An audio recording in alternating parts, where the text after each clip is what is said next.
అంత కష్టపడి అశ్వమేధయాగం చేసి పుత్రకామేష్టి చేస్తే పుట్టినటువంటి రామలక్ష్మణ భరత శత్రుఘ్నులనబడేటటువంటి 9 కుమారులకు పేర్లను దశరథుడు ఉంచలేదు. కులగురువైనటువంటి వశిష్ఠుడు ఉంచాడు. వశిష్ఠుడు ఉంచినప్పుడు ఆ పేర్లు ఉంచడం ఎంత అద్భుతంగా ఉంచాడంటే, ఏ పెద్ద పిల్లవాడి యొక్క నామాన్ని పలికినంత మాత్రం చేత సంసార తాగరాన్ని తరిస్తారో అంత గొప్ప నామాన్ని ఆ పెద్ద కుమారుడికి ఉంచాడు. అందుకే రామావతారం పరిసమాప్తమైందేమో కానీ రామనామము యొక్క శక్తి మాత్రం ఎప్పటికీ అలాగే ఉండిపోయింది. అది తారకనామం. మీరు కాశీపట్టణానికి వెడితే ఆఖరికి రిక్షాలో కూడా, తోపుడు బళ్ళల్లో కూడా పడుకోబెట్టి తీసుకెళ్ళిపోతుంటారు శవాల్ని. తీసుకెళ్ళిపోతున్నప్పుడు ఎక్కడ చూసినా మీకు అదే వినపడుతుంది. రామ రామ రామ జై రామనాంకి అంటూ ఉంటారు. ఆ రామనామం చెప్తూ ఉంటారు, శవాల్ని తీసుకెళ్ళిపోతూ ఉంటారు. ఆ రామనామం అంత గొప్పది. రామనామము అలవాటు పడడం, రామనామం చెప్పడం, శ్రీరామనామం వ్రాయడం సర్వోత్కృష్టమైనటువంటి విశేషం. చిన్న పిల్లలప్పటి నుంచి కూడా ప్రతిరోజు శ్రీరామ చుట్టకుండా ఏదీ కాగితం మీద వ్రాయకపోవడం, ప్రతిరోజు శ్రీరామనామం కనీసం కొన్నిసార్లైనా ఉచ్చరించడం ఎంతో శ్రేష్టమైనటువంటి జీవన విధానం. అంత గొప్ప నామాన్ని బ్రహ్మర్షి అయినటువంటి వశిష్ఠ మహర్షి ఉంచారు. రాముడి కొరకు కాదు, ఆ నామం పలికి మనం తరించాలి అని. అందుకే యుగాలు మారిపోయిన రామనామ వైభవం మాత్రం అలాగే ఉండిపోయింది. నేను గుంటూరులో ఒక స్వామి ఉండేవాడు, మహానుభావుడు. ఆయన సన్యాసాశ్రమ స్వీకారం చేసినవాడు కాదు. ఆయన తన పెళ్లికి కూడా మావిడాకులు కూడా కట్టించుకోలేదు. తన స్నేహితుల్ని పిలిచి శ్రీరామ శ్రీరామ అని కాగితాల మీద వ్రాయించి శ్రీరామనామ సహితమైనటువంటి కాగితములు దండలుగా గుచ్చి కళ్యాణ మంటపంలో తోరణాలుగా కట్టుకున్నాడు.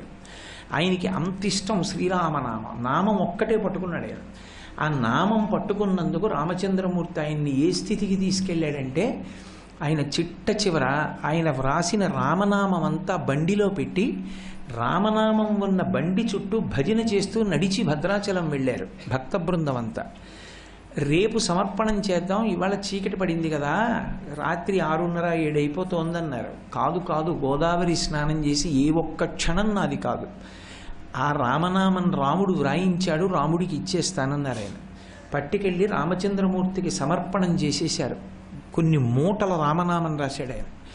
రామచంద్రమూర్తికి సమర్పించి బయటికి వచ్చి నిలబడి రామచంద్రమూర్తి నీరాజనం చూస్తూ అలాగే ఉండిపోయాడు చేతులెత్తి.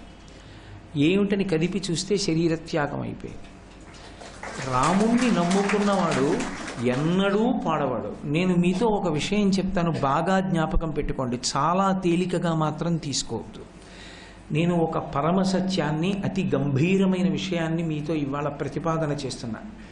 వంశంలో ఎక్కడైనా రామచంద్రమూర్తి పట్ల భక్తుడైన వాడు ఉంటే, రామనామం రాయడం అలవాటు ఉంటే, రామాయణం చదవడం అలవాటు ఉంటే, రామాయణం చదవకపోవచ్చు, రామాయణం కాండల పుస్తకాలు ఇంట్లో ఉండి ప్రతిరోజు 2 పువ్వులు రామాయణం పుస్తకాల మీద వేసే అలవాటు యజమానికి ఉంటే, కనీసంలో కనీసం ఒక 6 తరాల పాటు ఐశ్వర్యంతో తులతూగిపోతుంది ఆ వంశం. మళ్ళీ ఆ తర్వాత రామనామాన్ని అలా పట్టుకునేవాడు, రామాయణాన్ని పూజించేవాడు, రామచంద్రమూర్తిని స్మరించేవాడు ఆ వంశంలో వస్తే, ఆ వంశంలో ఉన్నటువంటి ఐశ్వర్యం తామర తంపర. అసలు వాళ్ళు దేని గురించి తడుకోక్కర్లేదు.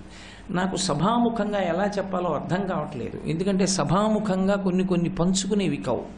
కానీ నాకు తెలుసు, నాకు బాగా అంతేవాసిత్వం వహించిన గోపాలకృష్ణ గారు లాంటి వాళ్ళకి తెలుసు, ఖచ్చితంగా చచ్చిపోతారు. బ్రతకడం ఎట్టి పరిస్థితుల్లో సంభవం కాదు. ఆక్సిజన్ మీద ఉన్నటువంటి వాళ్ళు తదేక దృష్టితో శ్రీరామాయణాన్ని విని తర్వాత 2-3 సంవత్సరములు బ్రతికేసిన వాళ్ళు స్వానుభవంలో నాకు తెలుసు. నేనే రామాయణం చెప్పిన చోట, అది నేను రామాయణం చెప్పానంటే నా గొప్ప కాదు, అది రామాయణం యొక్క గొప్పతనం, అది రామచంద్రమూర్తి గొప్పతనం. రాముడు తన వస్తువుని ఎప్పుడు పొదివి పట్టి కాపాడుతుంటాడు.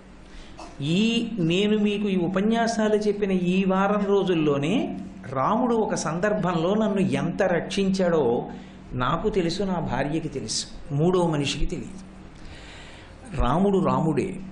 నేను మీతో ఒక మాట చెప్తున్నా, రామ కార్యం మీద మీరు వెడుతున్నప్పుడు, రామాయణం చెప్పడానికి వెడుతున్నా, శ్రీరామచంద్ర ప్రభువుకి సంబంధించిన విషయం ఏదైనా మాట్లాడడానికి వెడుతున్నా, రాముడు ఎంత లెక్కలో పెట్టుకుంటాడంటే అలా వెడుతున్న వారికి ఏదైనా చిన్న సౌకర్యాన్ని చేస్తే చాలు దృష్టిలో పెట్టుకుంటాడు. అందుకే అది సుందరకాండ పారాయణకాండ అయింది. కిష్కింధకాండ చివరిలో రెక్కలు కాలిపోయిన సంపాతి సీతమ్మ తల్లి దర్శనానికి ఎడుతున్నటువంటి వానర సమూహానికి సీతమ్మ లంకాపట్టణంలో ఉందని మాట సాయం చేసినంత మాత్రం చేత కాలిపోయిన రెక్కలు వచ్చాయి. మధ్యలో మైనాకుడు రెక్కలు తెగిపోతాయని భయపడినవాడు, సముద్రంలో దాక్కున్నవాడు, రామకార్యం మీద వెడుతున్నటువంటి స్వామి హనుమకి ఆతిథ్యం ఇస్తానని పైకి లేచినంత మాత్రం చేత ఉన్న రెక్కలు నిలబడ్డాయి. రెక్కలు నిలబడడము అన్న మాటకు అర్థం ఏమిటంటే భద్రత కలగడం. భద్రత కల్పించడంలో రామనామము, రామ కథ ఎంత బలమైనవో వర్ణించి చెప్పడమే సుందరకాండ యొక్క విశేషం.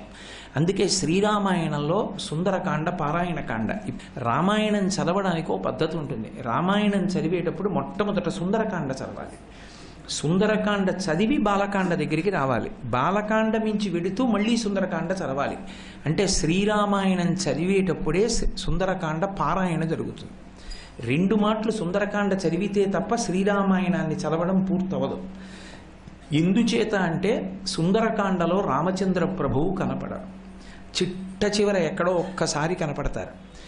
రామ కథ గొప్పదా, రామనామము గొప్పదా, రాముడు గొప్పవాడా అంటే రామనామము గొప్పది, రామ కథ గొప్పది. సుందరకాండకు అంత శక్తి ఎందుకు వచ్చింది అంటే 1కి 4 మార్లు రామ కథ చెప్పబడింది. అది ఎవరి నోటితో చెప్పబడింది అంటే యోగి అయినటువంటి హనుమ నోటి వెంట చెప్పబడింది. సుందరకాండలో కనపడేటటువంటి హనుమత్ స్వరూపం కేవలముగా ఒక భక్తుడు వీరుడు కాదు, యోగి అయిన హనుమ కనపడతారు. సీతమ్మ తల్లి దర్శనం చేసే వరకు ఉన్న హనుమ ఒకెత్తు, సీతమ్మ తల్లి దర్శనం అయిన తరువాత హనుమ ఒకెత్తు. సుందరకాండలో మీరు కావాలంటే చూడండి, సీతామాత దర్శనం అయ్యే వరకు హనుమ భయంగా ఉంటారు, చెట్ల ఆకుల్లో దాక్కుంటారు. ఆఖరికి సూర్యే చాస్తం గతే రాత్రౌ దేహం సంక్షిప్య మారుతి వృషదంశకమాత్రసన్ బభూవా అద్భుత దర్శన అన్నారు మహర్షి. పిల్లంత వారై అంతటా శోధన చేస్తారు సీతమ్మ కోసం. ఒక్కసారి సీతమ్మ తల్లి దర్శనమైంది. సుముహూర్తమివధ్యాత్వా భాష్ప పర్యాకులీక్షణ సీతామాశ్రిత్య తేజస్వీ హనుమాన్ విలలాపహ అన్నారు మహర్షి సుందరకాండలో. సీతమ్మ తల్లి దర్శనం అవగానే హనుమయందు మార్పు వచ్చేస్తుంది. ఇక ఆయన ఎవ్వరికీ భయపడరు.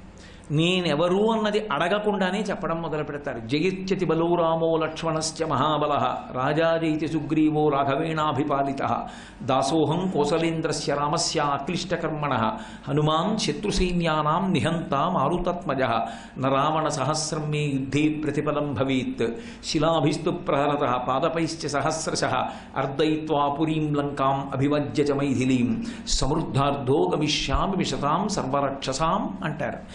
అది జయమంత్రమైంది. సుందరకాండలో చాలా శ్లోకాలు మంత్రాలుగా మారిపోయాయి. అంత మంత్రాలుగా మారిపోయే శక్తి ప్రత్యేకించి సుందరకాండలో ఉండేటటువంటి శ్లోకాలకే వచ్చింది. కారణం ఏమంటే ఆ ఒక్క దాంట్లోనే స్వామి హనుమ యోగి స్వరూపాన్ని పొందారు, నిర్భయత్వాన్ని పొంది జరగబోయేటటువంటి రామకథ ఆయన నోటి వెంట ఏదొచ్చిందో అదే జరిగింది. ఇంకా అంటే ఒక్కసారి పరదేవతా దర్శనం అయిపోతే సీతామాత దర్శనము సాక్షాత్ పరదేవతా దర్శనము సుందరకాండలో. ఆమె అయోనిజ, ఆమెయే చెప్పింది చాలా చోట్ల, నేను సమాద్వాదశ వర్షాహం రాఘవస్య నివేశిని భుంక్ష్వాన్ మానుషాన్ భోగాన్ అంది. నేను 12 సంవత్సరాల రామచంద్రమూర్తి యొక్క అంతఃపురంలో మనుష్యులను భవించే భోగములను అనుభవించానని. మనుష్యులను భవించే భోగాలను అనుభవించడం ఏమిటి? హైదరాబాదులో మీకు ఆతిథ్యం బాగానే దొరికిందా కోటేశ్వరరావు గారు అని అడిగారు అనుకోండి. నేను కాకినాడ వెళ్ళాక మనుష్యులను భవించే భోగాలన్నీ నేను అనుభవించానని అనుకోండి. మనుష్యులు కారా ఏమి మీరు అని అడగరు. ఇంకొకటైతే మనుష్యులను భవించే భోగం అనుభవించాననాలి. సీతమ్మ ఆ మాట అంది అంటే ఆమె పతివ్రతా ధర్మాన్ని అనుష్ఠించింది తప్ప ఆమె నరకాంత కాదు. ఆమె సాక్షాత్ పరదేవత. ఆమెయే చెప్పుకుంది. ఎవరికి చెప్పాలో వాళ్ళకి చెప్పాలి. ప్రతివాడికి చెప్తే ఆ వైభవం అర్థమవుతుంది. అందుకే ఆవిడ ఎవ్వరికీ చెప్పలేదు. అయోధ్యకాండలో సాక్షాత్ అనసూయమ్మకి చెప్పింది. మహాపతివ్రత అనసూయమ్మ, సూర్యోదయ సూర్యాస్తమయములను ఆపగలిగినటువంటి తల్లి, అంతటి పతివ్రతా శిరోమణి కనుక ఆవిడితో చెప్పింది. లాంగలా దుద్ధితామయ ఆ భూమిని దున్నుతున్నప్పుడు నేను భూమిలోంచి పైకి లేచాను అని చెప్పింది. నేను పసిపిల్లగా పుట్టానని చెప్పలేదు, భూమిలోంచి పైకి లేచాను, ఉద్ధిత. అప్పుడు సీతా నామ్నేతి విశ్రుత, నాకు నేనే పేరు పెట్టుకున్నాను సీత అని. అంతరిక్షేచవాగుప్త ప్రతిమా మానుషీకిల, అంతరిక్షంలోంచి వాక్కు వినపడింది, జనక ఈమె ధర్మము చేత నీకు కూతురు తీసుకో అని. అందుకని మా తండ్రి నన్ను స్వీకరించాడు కూతురుగా అని చెప్పింది. ఆమె సాక్షాత్ పరదేవతా స్వరూపం. కానీ నరకాంతగా, నరుడికి భార్యగా పతివ్రత ధర్మము యొక్క వైభవాన్ని లోకమునందు ప్రకాశింపచేయడానికి ఆమె నరకాంతగా అనుష్ఠించింది. అటువంటి జగన్మాత అయినటువంటి సీతమ్మ తల్లి వైభవాన్ని ప్రకాశింపచేసిన కాండ సుందరకాండ.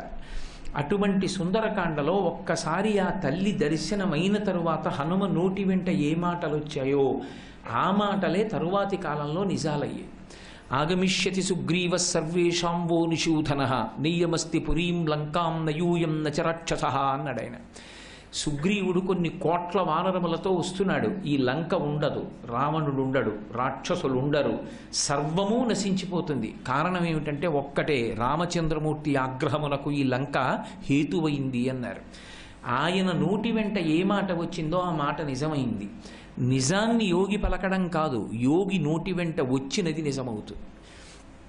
పరమేశ్వరుడు దాన్ని సత్యం చేస్తాడు. అందుకే వాగ్వైభవాన్ని ప్రకాశింపచేసింది. మీరు బాలకాండ చూస్తే అసలు కాండంతా వాగ్వైభవమే. అసలు రామాయణం బాలకాండని జాగ్రత్తగా చదివినవాడు విశ్వామిత్రుడి పేరు ఎత్తేటప్పటికి నేల మీద పడి నమస్కరించకుండా ఉండలేడు. అసలు బాలకాండ చదువుతుంటే అబ్బా ఏమి విశ్వామిత్రుడు రా అనిపిస్తుంది. ఎవరికి ఎప్పుడు ఎక్కడ ఏది చెప్పాలో అది చెప్పాడు, ఎవరికి ఏ సమయంలో ఏది నేర్పాలో అది నేర్పాడు. అస్త్ర విద్యనంతటినీ ఇవ్వవలసినటువంటి రాముడికి ఆ వినయం ఉన్నదా లేదా పరీక్ష చూశాడు. వినయము లేనివాడికి ఇంత అస్త్ర సంపదని ఇచ్చేస్తే, లోకము గురించి పట్టించుకోకుండా అహంకారంతో ఉండేవాడికి ఇంత శక్తి కట్టబెడితే అది లోక వినాశనమునకు కారణమవుతుంది. ఆ శక్తిని లోక ప్రయోజనమునకు ఉపయోగించగలడా? ఇచ్చిన తరువాత కూడా గురువు పట్ల వినయంతో ఉండగలడా? ఉన్న శక్తిని మళ్ళీ సమాజమునకు నివేదన చెయ్యగలడా? ఇది పరిశీలించాడు విశ్వామిత్రుడు. వశిష్ఠుడు కూడా రాముడికి విద్యాభ్యాసం చేయించినప్పుడు నేర్పినటువంటి మార్గం అదే. సర్వే వేదవిదా శూరా సర్వే లోకహితే రతా సర్వే జ్ఞానోపసంపన్నా సర్వే సముదితా గుణై. అదొక్కటే శ్లోకం రాముడి విద్యాభ్యాసానికి. రామలక్ష్మణ భరతులకు వశిష్ఠుడు విద్యాభ్యాసం ఎలా చేయించాడు అన్నదానికి వాల్మీకి మహర్షి ఇచ్చినటువంటి శ్లోకం. అసలు నేను ఒక్క మాట అంటే సాహసించానని మీరు అనుకోకూడదు. భారతదేశంలో విద్యా విధానం ఎలా ఉండాలో ఎవరూ చెప్పక్కర్లా. వాల్మీకి రామాయణంలో ఈ ఒక్క శ్లోకం చాలు.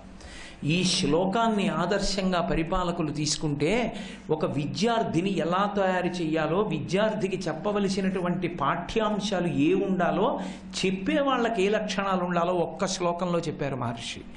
సర్వే వేదవిదా శూరాహ, అది వాగ్వైభవం అంటే. పాఠం ఎలా చెప్పారు అంటే అందరూ వేదవిధులే నేర్చుకున్న రామలక్ష్మణ భరత శత్రుఘ్నులు నలుగురు శూరాహ. శూరాహ అంటే బాహ్యమునందు మంచి శౌర్యమున్నవాళ్ళు, ఆంతరమునందు పండితులని గుర్తు. అన్నీ తెలుసుకున్న విద్వాంసులు. సర్వే వేదవిదా శూరాహ సర్వే లోకహితే రతాహ. అది అవసరం. చాలా విషయాలు తెలుసుకోవడం గొప్ప కాదు, తెలుసుకున్నటువంటి విషయాన్నంతటినీ లోకహితము కొరకు ఖర్చు పెట్టగలిగినటువంటి వాడై ఉండాలి. ఎంత పెద్ద పదవిలో కూర్చుంటే అంతగా లోకరక్షణ చెయ్యగలిగినటువంటి సమర్థత అబ్బింది అని గుర్తు. ఒక చిన్న పదవిలో కూర్చున్నవాడు చిన్న ఉపకారమే చేయగలడు, పెద్ద పదవిలో కూర్చున్నవాడు పెద్ద ఉపకారం చేయగలడు. నాకున్న అధికారము లోకహితమునకు ఎలా ఉపయోగించగలని వెంపర్లాడడం నేర్పాడు రామచంద్రమూర్తికి చదువుతో పాటు. చదువు ఒక్కటి నేర్పి సంస్కారము నేర్పకుండా వశిష్ఠుడు ఉండలేదు. ఏది నేర్పుతున్నా రాముడు మెట్టెక్కుతున్నప్పుడల్లా నేర్చుకున్నది లోకహితమునకు ఎందుకు పనికి రావాలో చెప్తూ వచ్చాడు. అది రాకపోతే ఎంత గొప్పవాడు కానివ్వండి, వాడు సమాజమునకు బరువైపోతాడు. అందుకే మహానుభావుడు సర్వేపల్లి రాధాకృష్ణన్ గారు మహావిద్వాంసుడు కనుక సెప్టెంబర్ 5వ తారీఖు ఆయన పుట్టినరోజు నాడు వెళ్ళి ఆయనకి పుష్పమాలలు వేస్తే ఆయన కోరుకున్నారు, నా పుట్టినరోజుగా చెయ్యకండి, టీచర్స్ డేగా చెయ్యండి అని. టీచర్స్ డేగా చెయ్యండి అంటే ఆయన ఉద్దేశం ప్రతి స్కూల్లోనూ టీచర్స్ డే చేసినప్పుడు ఎవరో బయట వాళ్ళని తీసుకొచ్చి అక్కడ పాఠం చెప్పే ఉపాధ్యాయులకి పూలదండలు వేయించి కాసేపు ఆ స్కూల్ గురించి ఆ విద్యా విధానం గురించి మాట్లాడి వెళ్ళమని కాదు. ఆయన ఉద్దేశ్యం ఏమిటంటే విద్యార్థులందరూ కూడా తమ కుటుంబానికి యజమానులైనటువంటి తల్లి తండ్రి పక్కన గురువుగారిని కూడా స్థానంలోకి నించోపెట్టడం అలవాటు కావాలి అని. గురువుగారిని కించపరిచి చూడడం, గురువుగారిని చిన్నతనం చేయడం, గురువుగారిని హాస్యానికి వినోదానికి వస్తువుగా చూపించడం ఉగ్రవాదం కన్నా భయంకరమైన నేరం. సమస్త జాతి నశించిపోతుంది. పిల్లలకు అది అలవాటైపోతుంది. ఎక్కడి నుంచి శీలం అబ్బుతుంది, ఎక్కడి నుంచి సంస్కారం అబ్బుతుంది. వాడు ఎంత గొప్పవాడైనా కావచ్చు, ఎముక విరిగిపోతే 5 నిమిషాల్లో కట్టు వెయ్యగలిగినటువంటి సమర్థుడై ఉండొచ్చు. కానీ 200 రూపాయలు ఇస్తే ముందు చూస్తాను, 50 రూపాయలు ఇచ్చిన వాడిని వెనక చూస్తానంటే ఎముకలు విరిగిపోయిన ఎవరికైనా బాధదే. 200 ఇస్తే ముందు చూసి కట్టు కట్టడం ఏంటి, 50 రూపాయలు ఇస్తే వెనక చూసి కట్టు కట్టడం ఏంటి? వాడికి లోకహితం తెలియనటువంటి వైద్యుడు, అటువంటి వాడిని తయారు చేసిన ఉపాధ్యాయుడిది తప్పు. వాడు సమాజానికి బరువు అటువంటి వ్యక్తి. అందుకే ఒక విద్యార్థి శక్తి ఏమిటో లెక్క కట్టగలిగినటువంటి వాడు గురువు. ఉదారుడై లెక్క కడతాడు. ఎవడూ పాడైపోవాలని ఉపాధ్యాయుడు కోరుకోడు, గురువు కోరుకోడు. వర్షం పడితే ఎలా పడుతుందో గురువు పాఠం చెప్తే అలాగే చెప్తాడు. అందరికీ అందాలని చెప్తాడు. శక్తి యందు భేదమున్న చోట ఒక్కొక్కడు బాగా రాణించలేడు. రాణించినప్పుడు అందరూ ఏదో పెద్ద పెద్ద పదవులకే వెళ్ళాలి, పల్లకీల్లోనే కూర్చోవాలనుకుంటే ఇబ్బంది పడిపోతాడు. వాడు నిరాశ చేత కొట్టబడతాడు. అందుకే తల్లిదండ్రులతో పాటుగా గురువు గారిని కూడా కుటుంబ పెద్దగా విద్యార్థి ఆదరించడం అలవాటైతే, గురువుగారు నాకున్న శక్తికి నేనేం చదువుకుంటే బాగుంటుంది, నేనేం అవుతాను అంటే, నాన్న నువ్వు మంచి శీలం ఉన్నవాడివి, నీ మీద ఎవడైనా ఆధారపడచ్చు, ఎవడు ఆధారపడినా తప్పుత్రోవలో నడిపించవు, నువ్వు గుమాస్తాగా ఉండు, కారు డ్రైవర్గా ఉండు, ఆఖరికి రూమ్ బయట ఫైలు పట్టుకొచ్చే ప్యూన్గా ఉండు. ఎవరిగా ఉన్నావన్న దానిని కాదు, నువ్వు ఉన్నావంటే లోపల ఉన్నవాడు నమ్మకంగా ఉంటాడు. అంత విశ్వాసము నీ దగ్గరుంది కాబట్టి. కానీ నీకు పెద్ద చదువు చదివే దక్షత లేదు, అందుకు నువ్వు ఇదిగో ఇలా చదువుకుని ఈ స్థానంలో రాణించు అని గురువు చెప్పగలడు. ఎందుకంటే విద్యార్థి యొక్క శక్తి గురువు తెలుసుకుని ఉన్నవాడు. ఆ గురువుని తల్లి తండ్రి పక్కన స్థానం ఇచ్చి గౌరవించిన నాడు విద్యార్థులు గురువుని తల్లిదండ్రుల కన్నా కూడా అధికంగా అథవా సమానంగా చూసి గౌరవిస్తే సమాజం ఎంత ఉన్నత పథంలో ప్రయాణిస్తుందో, విద్యార్థులందరికీ ఎంత చక్కటి మార్గదర్శనం దొరుకుతుందో మీరు ఆలోచించండి. దార్శనికుడైనటువంటి సర్వేపల్లి రాధాకృష్ణన్ గారు కలకన్నాడు మహానుభావుడు, ఈ దేశం విద్యా విధానం అలా ఉండాలి అని. అంటే ఒక సూర్యుండు సమస్త జీవులకు తానొక్కొక్కడై తోచుపోలిక ఏ దేవుడు సర్వకాలము మహాలీలన్ అంటాడు పోతన గారు భాగవతంలో. ఒక్క సూర్యుడే అందరికీ, ఎవరికి వాడే మా సూర్యుడే అనిపిస్తాడు. అలా ఒక్క పాఠం చెప్పిన గురువుగారు ప్రతి పిల్లవాడికి కూడా మా గురువుగారే నాకు దక్షుడు, నా భవిష్యత్తు చెప్పగలిగిన వాడు, నేనేమవాలో చెప్పినటువంటి మహానుభావుడు అన్న గౌరవం నాటుకుపోయేటట్టుగా అనుబంధం ఏర్పరచడానికి సంవత్సరానికి ఒక్కరోజు ఈ కార్యక్రమాన్ని చేపట్టండి, ఆ అనుబంధం ఏర్పరచండి అని ఆయన చెప్పాడు. సరే, ఏదైనా సరే ఒకలా చెప్తే ఒకలా వాడుకోవడం అలవాటైపోయిన స్థితిలో మనం ఉన్నాం. కాబట్టి ఇప్పుడు అది ఎలా నడుస్తోందన్న దాని గురించి నేను మాట్లాడడానికి సిద్ధంగా లేను.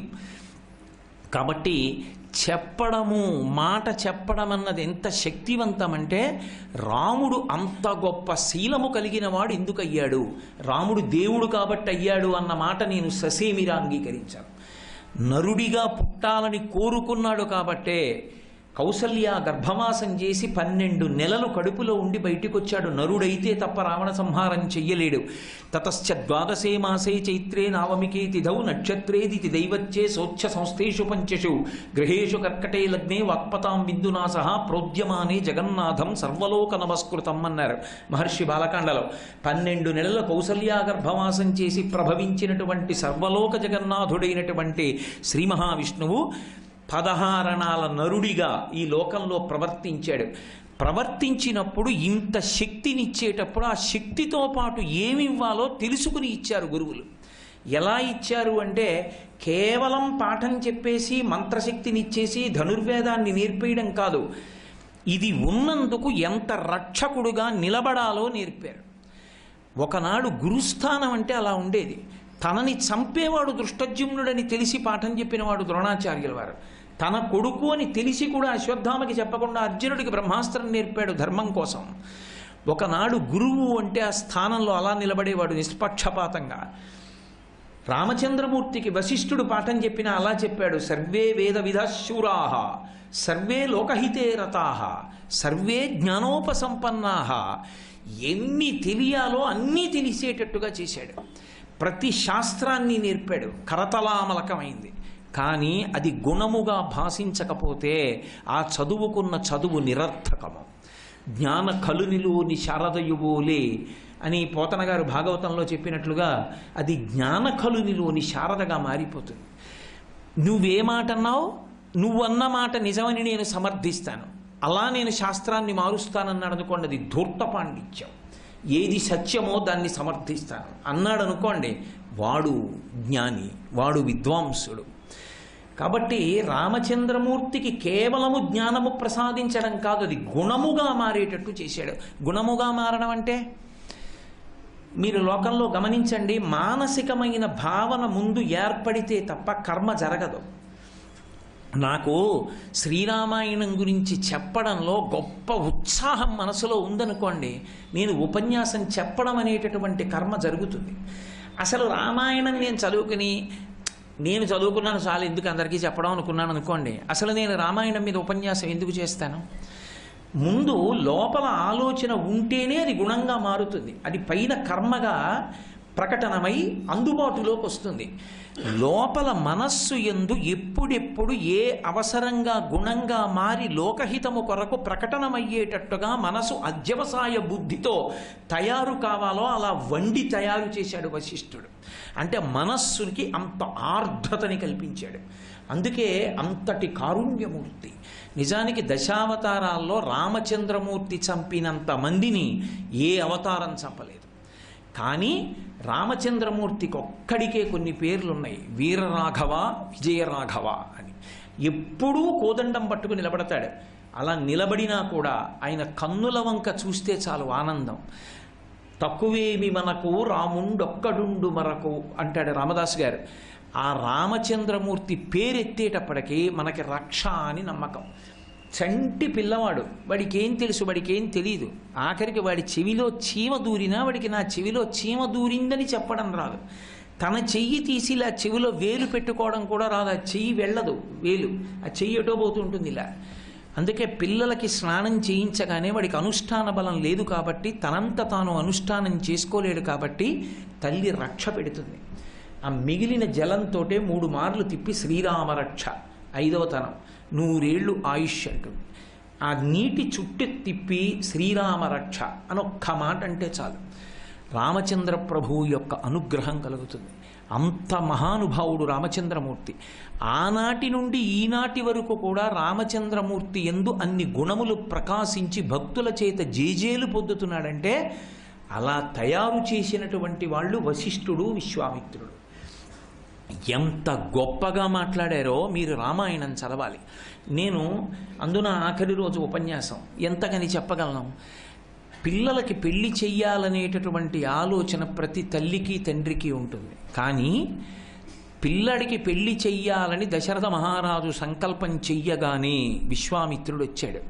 అసలు వైవాహిక జీవితం అంటే ఏమిటో, భార్య అంటే ఏమిటో, భార్య పరమేశ్వరుడిచ్చిన ఎంత అపురూపమైన బహుమానమో, భార్యాభర్తల మధ్య జీవితం అంటే ఎంత సున్నితంగా ఎంత అందంగా ఉండాలో, భార్య పురుషునకు ఎంత గొప్ప శాంతి స్థానమో ఎంత కీర్తి స్థానమో రామచంద్రమూర్తికి చెప్పకుండా చెప్పాడు విశ్వామిత్రుడు.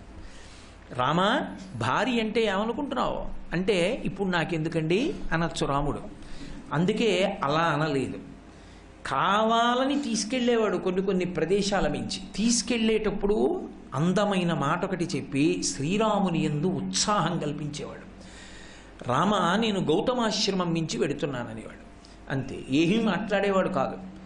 ఆశ్రమం కనపడేది ఒక్క మృగం కనపడేది కాదు, ఒక జపం కనపడేది కాదు, ఓ బ్రాహ్మణుడు కనపడేవాడు కాడు, ఓ శిష్యుడు లేడు, ఓ గురువు లేడు. ఆశ్రమం అంతా చిన్నబోయి ఉంది నిర్మానుష్యంగా. రాముడు అడిగేవాడు, గురువుగారు ఎందుకు ఈ ఆశ్రమం ఇలా ఉంది, నిర్మానుష్యంగా ఉంది అని అడిగేవాడు. రామా, కూర్చో చెప్తాను అని ప్రారంభం చేసేవాడు. నిజంగా వైవాహిక జీవితం అంటే ఏమిటో చెప్పాడు. ఆ గౌతమోపాఖ్యానంలో, అహల్యోపాఖ్యానంలో అసలు ఆయన మాట్లాడిన మాటలు, ఆయన చెప్పిన శ్లోకాలు చదివితే అని వింటున్న రామచంద్రమూర్తికి స్నాతకం చేశాడు. గురువుగారు స్నాతకానికి రావాలి. గురువుగారు రాని స్నాతకం స్నాతకమే కాదు. గురువుగా విశ్వామిత్రుడు అసలు రామచంద్రమూర్తికి వైవాహిక జీవితం గురించి ఎంత నేర్పాడో, ఆ తరువాత సీతారాముల జీవితం అంతా పండింది. మరి సీతమ్మకి ఎవరు నేర్పారు? ఆవిడే చెప్పింది, పాణిప్రదాన కాలేచ, నాకు ఆఖరికి నా చెయ్యి రాముడి చేతిలో పెట్టేటప్పుడు కూడా మా అమ్మ నేర్పిందమ్మా ధర్మం, భర్తని ఎలా అనుగమించాలో నేర్పిందండి. శ్రీ ఉమామహేశ్వర పరబ్రహ్మార్పణమస్తు. స్వస్తి.